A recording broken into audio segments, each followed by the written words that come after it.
지난주에 이어서 계속해서 친구 초청에 관한 두 번째 말씀을 함께 나누도록 하겠습니다.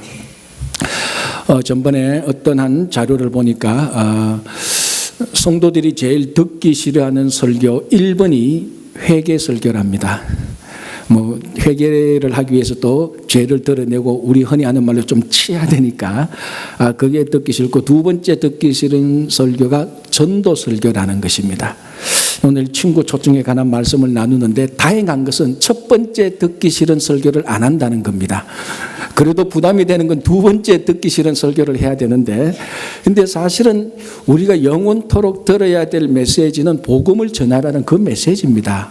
그런데 이게 왜 우리가 이렇게 전도 설교를 듣기 싫어하는가, 쭉 조사해 보니까 이 사실 설교자의 잘못이 많아요. 보니까 이 전도하라는 것을 자꾸 푸시하니까, 자꾸 밀어붙이니까 마치 복음을 세일즈 하듯이 이 복음을 전해야 되는데, 기뻐서 복음을 전해야 되는데 기뻐서 복음을 전하는 게 아니고, 보험 판매하는 사람이 세일즈 판매하는 사람이 배당 받아가지고 물건을 판매하듯이 하니까 이게 부담이 되고 이게 안 되니까 전도 설교만 들어도 힘드는 그런 경향이 되는 것 같습니다.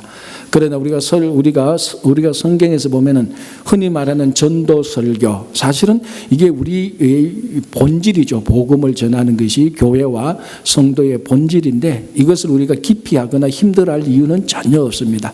이제 그에 관한 내용이 오늘 본문에 나오는 겁니다. 오늘 본문은 우리가 세례 요한, 그리고 안드레, 빌립, 이 세 사람이 어떻게 자기 주변에 있는 사람들을 예수님에게 초청했는가, 그게 오늘 연속적으로 나오는 내용입니다. 그래서 우리가 이 세 사람을 살펴보므로 정말 복음을 전하는 것, 친구를 초청하는 것이 얼마나 중요한가 보겠습니다. 자, 첫 번째는 세례 요한입니다. 오늘 본문을 보면은 세례 요한이 자기 제자와 함께 길을 가다가 예수님을 만나서 멈춰서서 세례 요한이 외칩니다. 하나님의 어린 양이다. 그러니까 세례 요한과 함께 가던 두 제자가 예수님에게로 넘어가서 예수님의 제자가 되어버렸습니다. 어떻게 보면 세례 요한은 큰 손해를 본 셈입니다. 괜히 예수님 만나가지고 예수님 하나님 어린 양으로 증거했는데, 예수님의 제자가 자기한테 오면은 좋았는데 반대로 자기 제자가 예수님에게 가버렸으니까 이게 어떻게 보면 손해를 본 것 같은데, 오늘 본문을 가만히 보면은 세례 요한이 일부러 의도적으로 자기에게 있는 사람, 제자를 예수님에게 보낸 것입니다. 이게 참 쉽지 않은데요. 그 당시 로마 제국에는 어떤 풍조가 있었는가 하면은, 자기가 좀 영향이 있고 영향력이 있는 사람이면은 자기 중심으로 사람을 모읍니다. 사람을 모아서 우리가 흔히 하는 말로 세력을 형성하거나 어떤 파를 이루게 되는 것입니다. 그래서 정치나 경제나 사회, 문화, 종교적인 면에도 똑같이 자기 중심의 사람을 모아서 문파, 세력을 만드는 겁니다. 그러니까 사람 중심으로 흩어졌다가 모이고 하는 거죠. 이게 어디에서 많이 나타나는가 하면 고린도 교회를 한번 보십시오. 고린도 교회도 로마 제국 하에 있었던 도시 고린도에 있는 교회인데 여전히 이런 풍조가 교회 안에도 들어왔습니다. 그래서 고린도 교회에 파가 나누는데 무엇을 중심으로 파가 나눕니까? 네 파가 있죠. 양파, 대파가 아니고 바울파, 아볼로파, 게바파, 이도 저도 아니니까 그리스도파. 다 사람 중심으로 모입니다. 한국 사람들은 사람 중심으로 모이기도 하지만 한국 사람들은 지역 중심으로 오랫동안 모였죠. 영남파, 호남파. 이민 와서도 영남파, 호남파. 그 지역 중심으로 많이 모이기도 하고 이념 중심으로도 모입니다. 진보, 보수. 이렇게 많이 모이는데, 특이하게 로마 제국은 이념, 지역 이전에 사람 중심으로 모였던 것입니다. 그게 고린도 교회에 들어와서 사람 중심으로 파벌이 형성된 겁니다. 이게 2000년 전 로마만 아니고 오늘날에도 똑같이 우리한테 있습니다. 지역 중심, 이념 중심으로 모이기도 하지만은 사람 중심으로 모입니다. 그래서 어떤 사람들은 교회에 와서 끼리끼리 모이는 것을 굉장히 싫어하는 사람들도 있어요. 자, 옳다 그러다가 아니고, 세례 요한은 가장 자기 중심으로 사람을 모을 수 있는 역량을 가진 종교적인 인물입니다. 그 당시 로마 제국 밑에 있었던 이스라엘 사람들, 유대인들은 메시아를 기다렸고, 지금까지 그 메시아의 조건과 자격에 가장 합당한 인물이 세례 요한이었습니다. 그래서 사람들이 많이 모였습니다. 세례 요한은 정말 자기가 마음만 먹었다면 자기가 메시아 행세를 하고도 남음이 있었고 자기 중심으로 큰 사람들을 끝까지 지키고 세력을 유지할 수 있었습니다. 세례 요한파 또는 세례 요한을 중심으로 종교를 하나 만들어도 부족함이 없는 사람입니다. 그런데 오늘 본문을 보면은 의도적으로 자기 제자를 예수님에게 넘겨줍니다. 그러니까 이게 그 당시 풍조하고는 반대고 쉽지 않은 일이라는 것입니다. 어떻게 해서 세례 요한은 그렇게 할 수 있었습니까? 뭐 우리가 여러 가지 이유를 댈 수 있지만 가장 중요한 이유는 세례 요한 안에 더 강력한 인물이 있었기 때문입니다. 그게 바로 예수 그리스도입니다. 어떤 사람을 만났을 때 자기 제자를 다른 사람에게 떼어주지 않았습니다. 넘겨주지 않았습니다. 그러나 예수 그리스도를 만났을 때 이분이야말로 진짜 메시아고 이분이야말로 우리 죄를 대속할 하나님의 어린 양이기 때문에 이분이야말로 세례 요한 자신이 생각해도 자기 자신보다 더 강력한 더 가치 있는 진짜 메시아이기 때문에 자기에게 오는 사람을 다 받아서 예수님에게 다 넘겨준 것입니다. 우리가 신앙생활도 그렇고 우리 일상적인 삶 속에도 여전히 우리에게 이런 본성이 있습니다. 나 중심의 사람을 모으려고 하는데 정말 우리가 오늘 세례 요한을 본다면 전도라는 게 무엇인가 알 수 있습니다. 전도라는 게 뭡니까? 내 주변에 있는 사람들, 내가 얼마나 영향력을 미치든 못 미치든 간에 내 주변에 있는 사람들을 세례 요한처럼 진짜 메시아인 예수 그리스도에게 넘겨주는 것입니다.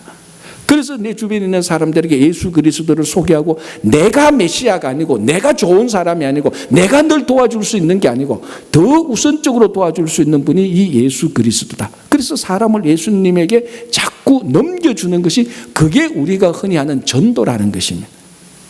이거는 우리 안에 내 마음에 내 신앙의 가치 안에 정말로 내보다 예수님이 더 강력하게 나에게 영향을 미치고 더 귀중한 인물이고 메시아라는 것이 확신해야만 일어날 수 있는 글입니다. 왜 우리가 우리 주변의 사람을 예수님에게 넘겨주지 못하는가? 뭐 여러 가지 있지만 제일 중요한 이유는 바로 이 세례 요한처럼 우리는 예수님을 그만큼 강력하게 진짜 메시아로 생각하는 것이 약하기 때문입니다. 세례 요한은 제가 방금 말씀드렸겠지만 충분히 자기가 어떤 교단을 만들 수 있고 종교도 만들 수 있을 만큼 영향력이 있었던 사람이었습니다. 그럼에도 불구하고 메시아를 만났을 때 그리스도에게 사람을 다 넘겨주었습니다.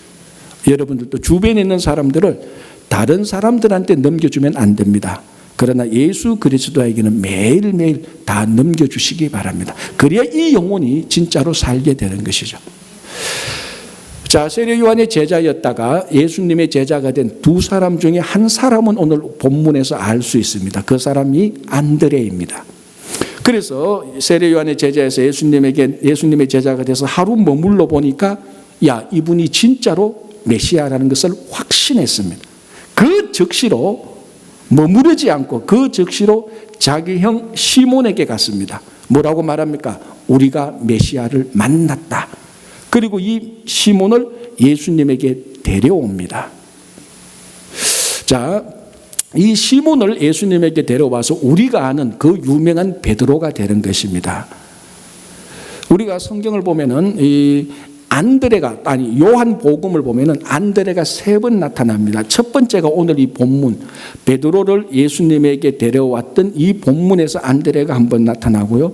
또는 또 한 번은 요한복음 6장에서 안드레가 나타납니다. 언젠가 하면은 오병이어의 기적 때 예수님이 이제 막 인기가 높아지자 사람들이 빈들에 꽉 모였습니다. 남자만 5,000명. 이제 그렇게 말씀을 듣다 보니까 끼니를 해결해야 될 때가 있습니다. 그때 빌립이 와서 이 사람들에게 약간만 나눠줘도 200데나리온이나 부족한데 어떻게 할까? 그때 안드레가 조그만 소년 하나를 오병이어를 가진 보리떡 5개와 물고기를 가진 소년 하나를 예수님께 데려옵니다. 그래서 안드레가 데리고 온 소년의 손에서 오병이어를 가지고 예수님께서 축사하시고 기적을 베푸셨습니다. 여기 두 번째 안드레가 나타난 것이고요. 세 번째는 참 자세히 살펴봐야 나타나는데 요한복음 12장에 보면은 명절에 되어서 헬라 사람들이 몇 사람이 정확히는 모르지만은 예배하러 예루살렘에 옵니다. 이때 빌립을 만납니다. 빌립을 만나서 예수를 만나기를 청합니다. 그럼 빌립이 이 사람들을 예수님에게 연결시켜 주면 되는데 이상하게 빌립은 다시 안드레에게 물어봅니다. 그래서 안드레가 이 사람들을, 빌립과 안드레가 같이 이 헬라 사람들을 예수님에게 데리고 옵니다. 그때에 예수님께서 이방인이 자기한테 오는 걸 보고 무슨 기도를 하는가 하면은 하나님의 아들인 이제 예수가 드디어 영화롭게 될 때가 되었다라고 말을 합니다. 이방인들이 예수님에게 오는 걸 보고. 이때에 안드레가 나타나는데 3번 나타났는데 안드레는 나타날 때마다 하는 일이 뭡니까? 사람들을 데리고 예수님께 옵니다. 첫 번째 베드로를 데리고 예수님께 왔고, 두 번째 오병이어를 가진 소년을 데리고 예수님께 왔고, 세 번째는 빌립과 함께 헬라 사람들을 데리고 예수님에게 왔습니다. 자, 한번 생각해 보시죠. 이 세 종류의 사람들, 베드로, 우리가 더 이상 언급할 필요도 없을 만큼 위대한 인물 아닙니까? 우리가 알고 있는 베드로, 성경에서 사도행전에서 한 번 설교를 할 때 3,000명이 회개된 그 3,000명이 회개하고 예수님에게 온 베드로, 12제자 가운데 우리가 흔히 말하는 수석 제자, 특히 로마 가톨릭에서는 베드로가 초대 교황인 인물 아닙니까? 지금 우리가 베드로 하니까 우아하고 위대한 인물이지만은 안드레가 베드로를 데리고 오기 전까지 베드로는 갈릴리 총구석에 실패한, 아무도 알아주지 않는 별 볼 일 없는 어부에 불과했습니다. 이 어부에 불과한 별 볼 일 없는 총부를 안드레가 데리고 예수님에게 왔기 때문에 베드로가 진짜 우리가 알고 있는 베드로가 되었습니다. 자, 두 번째 볼까요? 오병이어를 가지고 온 이 소년. 그날 안드레가 이 소년을 예수님에게 데리고 오지 않았다면 그냥 오병이어 자기 혼자 함께 해결했고 끝났을 것입니다. 그러나 예수님에게 데리고 왔기 때문에 예수님께서 이 오병이어를 가지고 5,000명을 먹이시고, 남자만 5,000명을 먹이시고, 그럼 한 10,000명 정도 했었겠지, 10,000명을 먹이시고 12강주를 남기는 위대한 기적을 베풀었는데, 이게 마태, 마가, 누가, 요한 사복음서에 다 기록을 했습니다. 이 사복음서의 저자 4명이 얼마나 그 기적이 위대했던가. 이 기적을 보면은 예수님의 능력이 나타난다고 다 생각했던 위대한 기적입니다. 그런데 이 기적이 그 한 어린 소녀의 오병이어 때문에 생겼는데, 이 오병이어를 가진 소년을 안드레가 예수님에게 데리고 왔기 때문에 가능했던 것입니다. 자, 헬라 사람들을 예수님에게 데려왔습니다. 예수님이 그제서야, 요한복음 그제서야 하나님의 아들인 예수가 영화롭게 되었다라고 말합니다. 그러니까 안드레가 나타날 때마다 이 사람들을 예수님에게 데려왔고, 이 예수님에게 데려온 이 사람들이 전부 다 하나님 나라에 중요하게 쓰임받고 하나님 나라에 위대한 일이 나타나는 사역이 이루어졌습니다. 자, 우리가 신앙생활을 한번 하다 보면은 정말 내가 믿음으로 기적을 한번 베풀고 싶고, 오병이의 기적과 같은 걸 베풀고 싶고, 베드로와 같은 위대한 일을 하고 싶은 사도가 되고 싶고, 정말 내가 하나님께 큰 영화롭게 돌리고 싶은 이런 때가 참 많습니다. 그런데 참 우리가 볼 때는 믿음도 적고, 우리가 믿음도 적고 연약하고, 내가 형편없어서 그런 일을 참 하지 못할 때가 있습니다. 베드로같이 일도 못하고, 내가 가지고 있는 거 가지고 기적도 못 만들고, 내 삶을 통해서 영화롭게 하지도 못하고, 그래서 어떨 때는 신앙이 낙담될 때가 있습니다. 그러나 우리가 베드로처럼 못해도, 어린 소년처럼 기적을 만들어내지 못해도, 이 헬라 사람들처럼 하나님을 그렇게 영화롭게 하지 못한다 할지라도, 그 사람들을, 할 수 있는 사람들을 예수님에게 데리고 오는 것은 쉽습니다. 어떻게 베드로를 데리고 와요? 베드로는 데리고 오기 전까지는 우리가 누구나 데리고 올 수 있는, 우리 주변에 흔히 있는 보통 사람들입니다. 누구나 다 베드로는 데리고 올 수 있습니다. 그래서 이 베드로가 쓰임받게 되는 것이죠. 그 한국의 정호성 시인이라는 분이 이런 글을 썼습니다.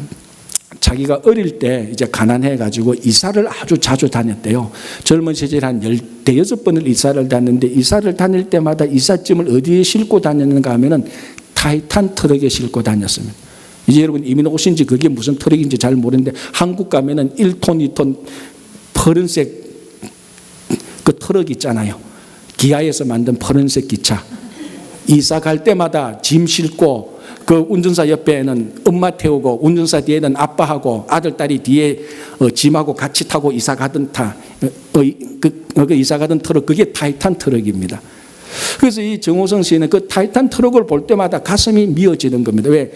이사를 갈 때마다 그 트럭 뒤에서 아버지하고 타고 가고, 어떨 때는 6개월마다 이사 가고, 어떨 때는 3개월이 이사 가고. 그러니까 뭐 자기는 젊었을 때 친구가 없다는 거예요. 그리고 그 타이탄 트럭만 보면은 몸서리가 난다는 겁니다.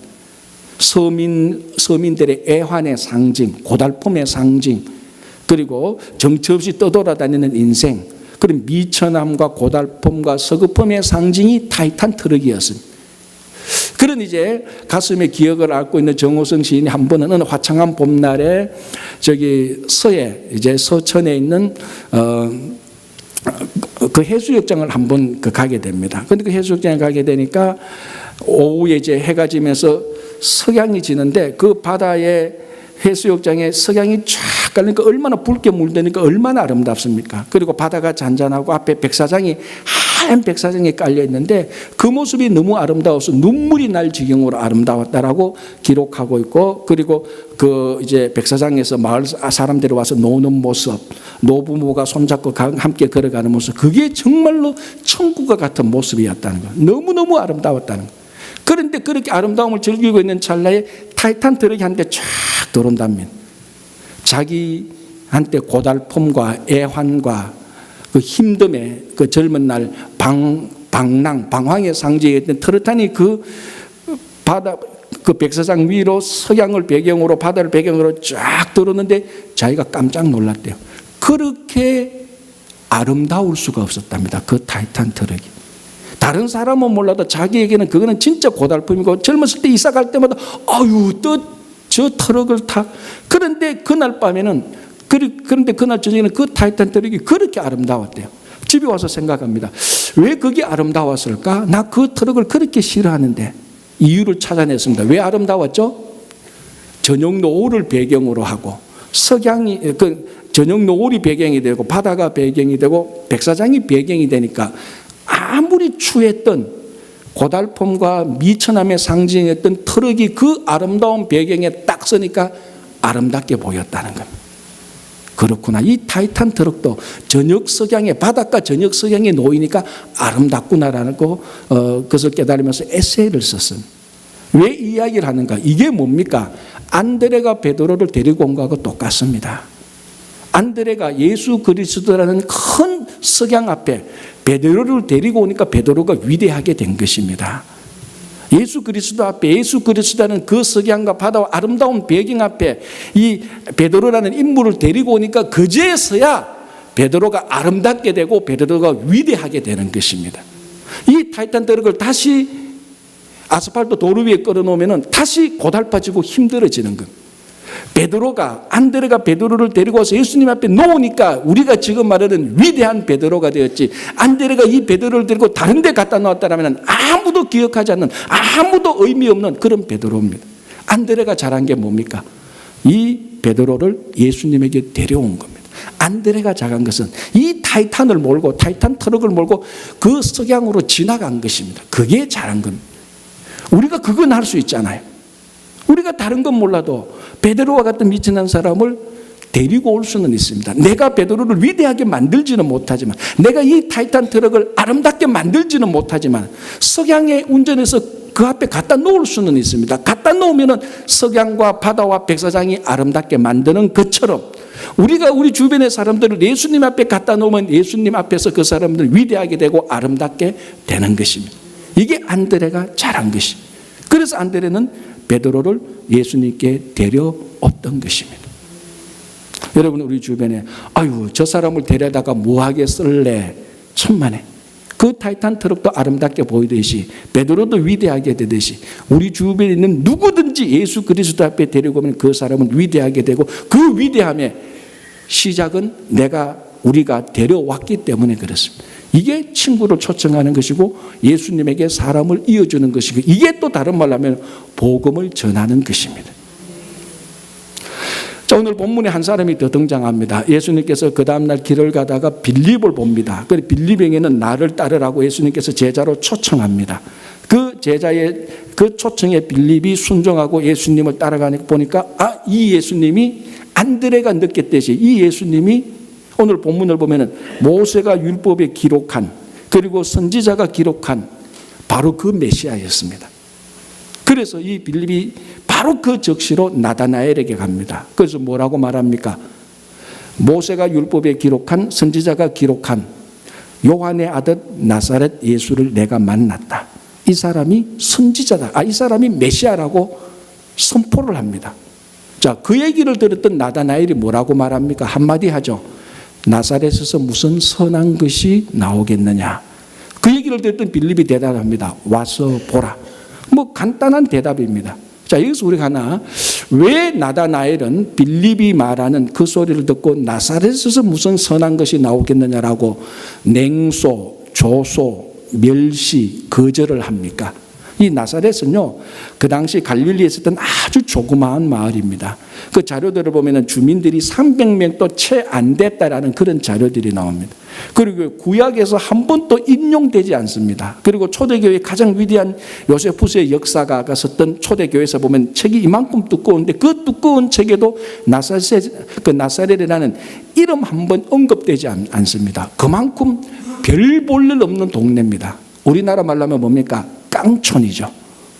여러분, 우리 미국의 뉴스를 보면 하루에 뉴욕, 워싱턴 DC, 시카고 이런 뭐 도시들은 매일 하루에 수십 번 더 나옵니다. 그러나 저 뉴욕 업스테이트 한쪽 구석에 있는 조그만 마을 이름 50년, 100년이 되어도 한 번도 언급되지 않습니다. 그런 곳에서 대통령이 나왔다. 그건 뭐 말이 안 되는 거죠. 마찬가지입니다. 그러니까 이 조그마한 도시, 그리고 나다나엘은 갈릴리 가나 출신입니다. 가나는요, 나사렛하고 거의 비슷한 형편입니다. 그러니까 나다나엘이 잘 아는 거죠. 내가 나사렛에는 안 살아봤지만 나사렛하고 비슷한 가나에서 살아봤는데 가나에서 살아봐서 나사렛이 어떤 동네인 줄 알아. 거기서는 절대로 선한 것이 나올 수 없어. 뭐 나사렛 예수, 뭐 요한의 아들, 뭐 선지자가 기록하고 뭐 모세가 기록한 사람 택도 없는 소리 하지만 나사렛에서는 절대 선한 것이 나올 수 없어라고 이런 지하에 거절한 것입니다. 자, 그 거절에 대하여서 빌립이 얘기를 들어보니까 그렇네, 그렇구나, 나올 수 없구나 하고 그 거절에 휘말리지 않고 그 거절한 것에 대해서 야, 내가 했는데 너 이렇게 거절할 수 있어? 낙담하거나 상처받지 않고 바로 뭐랍니까? 요청합니다. 와서 보라. 요청을 하는 거예요. 거절에 기죽지 않고 거절에 낙담되지 않고 그 나다나엘이 거절하는 그 장소에서 빌립은 도망가지 않습니다. 뭐 상처받지도 않습니다. 그냥 그대로 자기가 원래 하고 싶었던 초청을 합니다. 와서 보라. 제가 한 열흘 정도의 유튜브에서 테드 강연을 봤습니다. 이 테드 강연은 굉장히 전 세계로 가장 유명한 지금 그 강연인데요. 전 세계 유명한 사람들이 나와서 한 15분 정도 뭐 하여튼 그 어간에서 강연을 하는데요. 제가 몇 사람한테 추천을 했습니다. 제가 웬만큼에서는 동영상 보고 추천을 안 하거든요. 근데 이 동영상 보고 제가 참 생각할 게 많아서 몇 사람한테 추천을 했는데 제목이 누군가 하면 중국 사람이 강연을 하는데 그 이름이 지아지앙입니다. 제목은 100일간의 거절을 통해서 배운 교훈들, 이겁니다. 이제 그 강의 내용을 제가 간단하게 요약하면 이랬습니다. 이 지아지앙이 중국에 살 때에 6살 때 학교 클래스에서 공개적으로 거절을 당합니다. 근데 그게 자기한테 큰 상처로 남아있는 거예요. 거절에 대한 두려움이 엄청나게 남아 있습니다. 14살이 되었을 때 자기가 사는 베이징에 마이크로소프트사의 빌 게이츠가 와서 강의를 하는데 거기에 너무 충격을 받은 거예요. 야, 세상에 이런 인물이 있나. 그래서 자기 비전을 하나 세웁니다. 비전이 뭔가 하면 자기가 성공해서 큰 회사를 세워서 마이크로소프트사를 사버리겠다. 이게 자기 비전으로 하고 그걸 직접 편지로 보냅니다. 근데 그 강연에 보면 그 편지도 나와요. 그래서 이제 한번 그 미국으로 올 기회가 있어서 미국으로 옵니다. 미국으로 온 이유도 재밌어요. 왜? 빌 게이츠가 사는 나라니까. 그래서 미국으로 옵니다. 와서 이제 막 자기 열심히 했는데 나이 30이 되어도 회사를 하나 설립하지도 못하고 설립할 시도조차도 못하는 거예요. 아니, 왜 이렇지? 내가 왜 이렇게 못하지? 보니까 자기 안에 6살 때 거절을 당한 그 두려움을 가지고 있는 6살짜리와 14살 때 큰 회사를 세워서 마이크로소프트사를 사겠다는 14살이 늘 갈등을 하고 있는데 언제나 6살짜리 아이가 이겨버린 거예요. 거절에 대한 두려움이 엄습해가 있는 겁니다. 그러니까 무슨 일을 하려고 해도 이것도 저 사람이 싫어하면 어떨까? 이거 안 되면 어떨까? 회사를 창업하려면 론을 받아야 됩니다. 론 받는데 거절당하면 어떨까? 그게 너무 강하게 있어서 아무것도 시도하지 못합니다. 그래서 지하지향이 결단을 합니다. 내가 이 거절의 두려움을 극복해야 되겠다. 그래서 자료를 쭉 찾으면서 무슨 자료를 찾는가 하면은 그 캐나다에 있는 어떤 이제 홈페이지에서 자료를 찾는데 그 제목이 이렇습니다. 사람이 기본적으로 30일만 거절당해 보면은 거절에 대한 고통이 둔감해진다는 겁니다. 그래서 아이디어를 얻었습니다. 좋다. 내가 앞으로 100일간 거절을 당해 보겠다. 그래서 거절 당할 항목을 100개를 씁니다. 그래서 이 거절을 당하면서 자기가 뭘 배울까? 그래서 자기의 거절에 대한 두려움을 극복하기로 결단합니다. 첫 번째, 아무도 모르는 낯선 사람에게 $100 빌리기. 그래서 갔는데 마치 자기가 사는데 경비원이 있는데 전혀 모르는 사람인데 경비원이 와서 $100 빌려주셔서 하니까 경비원이 그 미국식 표현으로 뭡니까? 이거잖아요. 그러니까 안 그래도 거절에 대한 두려움이 있는데 거절하니까 그 자리 부끄러워서 그 자리에서 도망 나와버린 거예요. 그래서 생각합니다. 이게 내가 거절당한 데서 도망 나올 수 있나? 전 세계의 CEO라면은 이렇게 한번 거절당했는데 그 자리에서 도망 나올 수 있겠는가? 그렇지 않을 거다. 좋아. 두 번째, 거절당할 제목, 햄버거 리필하기. 콜라는 리필해도 음료수는 리필하고 커피는 리필해도 햄버거를 누가 리필합니까? 그래서 회사에 가서 햄버거를 리필해달라고 그 직원들에게 말합니다. 그럼 직원이 처음 듣는 거잖아요. 그런데 한순간에 노하지 않고 그걸 진지하게 생각을 하는 거예요. 왜 햄버거를 리필하죠? 하니까 이 지하지향이 말합니다. 아니 콜라도 내가 더 먹고 싶으면 리필하지 않느냐. 햄버거도 나 이 햄버거 너무 좋아하는데 리필해달라. 그러니까 이 점원이 한순간에 노하지 않고 막 생각하지만 결국은 노를 한 거예요. 그때 하나 깨닫습니다. 이번에는 잘했다. 노하는데 거절당하고 무작정 도망하지 않았다. 내가 하고 싶은 말을 했다. 많이 올라갔죠. 세 번째, 거절당할 제목, 올림픽 오륜 마크 도넛 만들어서 올림픽 오륜 마크 이 도넛 오다하기. 그래서 다 도넛 가게에서 말합니다. 그 직원을 불러서 여러분 우리 보통 그 도넛 가게 뭐합니까? 거기에 항목에 있는 걸 오다하잖아요. 그걸 뭐 2개 하든지 3개 하든지 반으로 주든지 그걸 벗어나지 않습니다. 그러나 거기 전혀 없는 올림픽 오륜 마크 도넛을 만들어 달라고 말합니다. 그 직원이 그게 어떤 거냐 하니까 설명을 하는 겁니다. 올림픽 오륜 마크 동그라미 5개인데 내가 생각하기에는 도넛 5개를 잘 연결해서 만들면 될 것 같다. 그 직원이 생각하니까 진지하게 생각하지만 잠깐 기다려보라는 거예요. 그 매니저하고 얘기하지만 기다려라는 거면서 만들어가 온 거예요. 그때 이 지하지향이 말합니다. 그날 내 인생이 바뀐 날이다라고 유튜브에서 강의합니다. 바뀐 날이다. 자기는 거절당할 줄 알았는데 요청을 하니까 요청하고 거절당해서 물러가지 않고 도망가지 않고 설명을 하니까 왜 내가 이걸 요구해야 되는가 진지하게 설명을 하니까 상대방이 듣더라는 겁니다. 들을 뿐만 아니라 해주더라는 겁니다. 뭔가 큰 걸 배웠죠. 몇 가지 또 계속합니다. 그중에 또 하나 중요한 경험을 합니다. 그때 오스틴에 살고 있었는데 텍사스 대학교 교수를 찾아갑니다. 전혀 모르는 교수입니다. 찾아가서 내가 이 대학교에서 교수님 시간에 강의를 하고 싶다. 내가 강의해도 되겠느냐? 어느 교수가 처음 보는 사람들한 그 처음 보는 학생한테 학생의 그 강의하도록 합니까? 안 된다고. 자, 거절당했죠?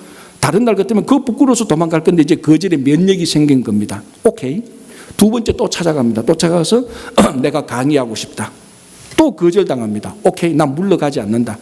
그래서 또 세 번째 와서 자기 자료들을 가져와서 내가 강의하겠다니까 이 교수가 진지하게 받아들이는 거예요. 지금까지 이런 학생이 없었다는 겁니다. 그리고 자료공 이 자료를 보니까 좋아요. 그리고 교수가 말합니다. 이 자료 내가 써도 되겠냐? 오케이, 쓰시오. 그리고 교수가 말합니다. 2개월 뒤에 내가 너한테 강의를 주겠다. 내 클래스에 와서 강의를 하라는 겁니다.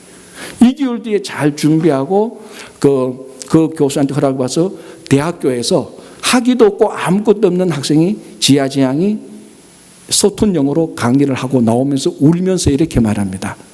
단순히 요청하는 것만으로 나는 내 꿈을 이루었다라고 말을 합니다. 여러분 유튜브 한번 보십시오. 되게 재밌게 얼마나 말을 잘하는지 모르는데 감동이 있어요. 제가 그걸 보면서 하나 느낀 게 있습니다. 야, 거절을 통해서 배우는구나. 그러면서 정말로 이 지하지향이 유명한 말을 합니다. 그 유튜브를 마치면서 이렇게 말을 합니다. 전 세계의 가장 위대했던 인물들은 전부 다 거절당한 사람들이다. 그 사람이 예수를 믿는지 안 믿는지는 모르겠지만 마지막에 예수 그리스도도 거절당한 사람이라고 말을 하면서 위대한 인물들은 거절이 그 사람들의 인생을 규정하지 않았다. 거절당한 이후의 반응이 그 사람들을 다 규정했다라고 말하면서 거절을 받아들여라. 거절을 받아들여라. 그리고 요청하라. 그러면 네 꿈이 이루어진다라는 겁니다. 물론 여기서 제가 뭐 성공하는 방법을 말하는 건 아닙니다. 그래서 이 지하장은 거절에 대한 두려움을 극복하는 겁니다. 제가 왜 이 이야기를 오랫동안 하는가 하면은 여러분 한번 생각해 보십시오. 우리가 예수를 소개하고 복음을 전할 때 왜 사람들이 전도 설교를 두 번째로 싫어할까? 이유는 하나입니다. 뭐겠습니까? 왜 여러분 전도하기 싫어합니까? 그렇죠. 진짜는 거절에 대한 두려움 때문입니다. 아니 목사님 시간이 없어서 바빠서 피곤해서 천만에요. 여러분들이 복음을 전하는데 모든 사람들이 다 받아들인다면 지금보다 100배 더 피곤하고 힘들어도 여러분들은 복음을 전할 겁니다. 전도지 주니까 거절하니까. 내가 기도 열심히 하고 밥도 사주고 옷도 사줬는데도 교회 한번 가자 예수 믿자니까 거절하니까 그에 대한 상처와 아픔이 거절에 대한 두려움 때문에 복음을 전하지 못하는 거예요. 조그만 거절이든 큰 거절이든 그것 때문에 복음을 전하지 못하는 겁니다. 그래서 이 지하장은 말합니다. 거절을 두려워하지 말라. 단지 요청하라. 요청하라. 그리고 복음을 전하다가 거절하면은 거절하고 그냥 빌립처럼 와서 보라. 그래서 오늘 이 빌립이 나다나엘이 이런 지하에 거절했을 때 물러서지 않습니다. 도망가지 않습니다. 상처받지 않습니다. 막 공격적으로 나오지 않고 분노하지 않습니다. 요청하는 거죠. 뭘 요청합니까? 와서 보라. 이 요청에 나다나엘이 순종하는 거죠. 그래서 요청에 순종해서 예수님에게 오는 겁니다. 가만히 보면은 그 지하지향이나 이 빌립이 거절당했을 때 나타내는 반응은 결국 똑같게 되는 겁니다. 거절을 두려워하지 않습니다. 거절하려면 하라는 겁니다. 나는 내가 원하는 것을 요청하겠다는 것. 복음 전하는 것도 그거 아닙니까? 정말 우리가 거절에 대한 두려움이 없고 복음을 전했는데 그 사람이 복음을 받아들였다. 여러분 어쩌면 이 가운데 많은 사람들이 직업을 팽개치고서도 복음을 전할 겁니다. 아니 복음 전하는데 받아들였는데 복음 전하는데 거절하는데 아무런 나는 상처도 없고 낙담도 없는데 누군들 복음을 못 전하겠습니까? 그게 오늘 빌립이 우리들에게 가르쳐 주는 것입니다. 그런데 여러분 우리가 무엇보다도 영혼을 살리는 복음을 전하는데 이거 좀 전하는데 사람이 내한테 좀 안 좋은 소리 이렇게 했다고 해서 우리가 복음을 전하는 것을 두려워할 이유가 있습니까? 여러분 복음을 전하면요 상대방이 받아들이든지 안 받아들이든지 우리에게는 세 가지 유익이 있습니다. 첫 번째, 복음을 전했는데 그 사람이 거절했다. 오늘 제가 말한 것처럼 거절에 대한 교훈을 여러분들은 배우게 될 것입니다. 그리고 이어서 거절에 대한 감각이 앞으로 둔해질 것, 거절에 대한 그 고통의 감각이 둔해질 것입니다. 첫 번째 유익. 두 번째, 복음을 전했는데 상대방이 거절했다. 그제서야 여러분들은, 우리들은 사도 바울의 마음을 알게 될 것입니다. 그제서야 예레미야의 마음을 알게 되고 진짜 복음을 전했는데 거절했을 때 그제서야 예수님의 마음을 알게 될 것입니다. 그 거절당해도 큰 유익이 두 가지 나옵니다. 그럼 그 사람이 거절 안 하면 어때요? 거절 안 하면 제일 좋지. 거절 안 하면 복음 전했는데 받아들이면 제일 좋잖아요. 복음을 전해도 그 사람의 상대방이 거절을 하든 받아들이든 전부 다 유익밖에 없습니다. 손해보는 게 하나도 없습니다. 그래서 빌립이 와 보라라고 말을 하는 겁니다. 요청을 하는 겁니다. 복음에 대한 요청. 예수 그리스도에게 와 보라. 그래서 빌립은 거기에 대해서 따지지 않고 가르치지 않고 지적하지 않고 너 이거 잘못됐어 이거 고쳐야 돼 그렇게 말하지 않고 단순히 요청합니다. 예수 그리스도에게 와 보라. 영국 옥스퍼드 대학교가 굉장히 자랑스럽게 여기는 인물 가운데 화이트헤드라는 철학자요 수학자가 있습니다. 이 화이트헤드 글자 그대로 하얀 머리입니다. 그래서 우리가 공부할 때 백두라고 말했습니다. 그래서 우리 백두 선생께서 이런 글 쓴 데를 백두 선생이 이렇게 말했는데, 이 사람이 오랫동안 불면증에 걸렸어요. 그러니까 밤에 잠을 못 자니까 그 밤에 공부를 해서 그렇게 위대한 인물이 됐다는 그 실제적인 얘기가 있습니다. 자, 한번 이 백두 선생이, 아니 이 화이트 철학자가 운전을 해가 가는데 한 아줌마가 너무 힘겹게 걸어가요. 그래서 이 마음에 긍휼함이 생겨서 차를 세우고 아줌마를 차에 태웠습니다. 아줌마가 차를 타니까 얼마나 고마워요. 그러니까 이렇게 말합니다. 아유, 이렇게 친절한 걸 보니까 예수를 믿는가 보죠 하니까 이 백두 선생이, 아니면 이 화이트헤드가, 아니요, 꼭 예수를 믿어야 친절한 게 아니고 누구든지 고결한 인격만 있으면 누구든지 친절하게 대할 수 있습니다. 이렇게 말하고 자기 철학과 인생을 한참 동안 이 아줌마한테 설명을 하는 거예요. 그 대철학자니까, 화이트는 대철학자고 대수학자고 천재니까 막 설명을 합니다. 이제 아줌마가 내릴 때가 되었습니다. 아줌마가 차문 열고 내리면서 무슨 말인지는 모르겠는데, 그 제법 나이도 든 양반인데 예수를 왜 안 믿는고 하면서 그냥 한마디 툭 쏘고 내렸다는 겁니다. 그때부터 이 화이트헤드의 마음속에 그 아줌마가 했던 말, 제법 나이가 들었는데 예수를 안 믿는다는 말이 가슴에 팍 박힙니다. 그 후를 보니까 진짜 제법 나이가 든 얼굴이에요. 야, 제법 나이가 들었는데 내가 그럼 예수를 믿나 안 믿나?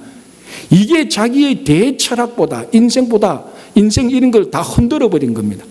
그래서 결국 그게 고민이 되고 결국 나중에 옥스퍼드 대학교 성당에서 세례를 받았다는 사실이 있습니다. 여러분이 화이트헤드의 그 철학과 인생사에 얼마나 심오하고 철학적인 깊이가 있겠습니까? 그러나 거기에 아줌마는 아랑곳하지 않습니다. 뭡니까? 요청을 하는 겁니다. 초청을 합니다. 이렇게 나이 들어가서 예수 안 믿고 뭐 하느냐는 겁니다.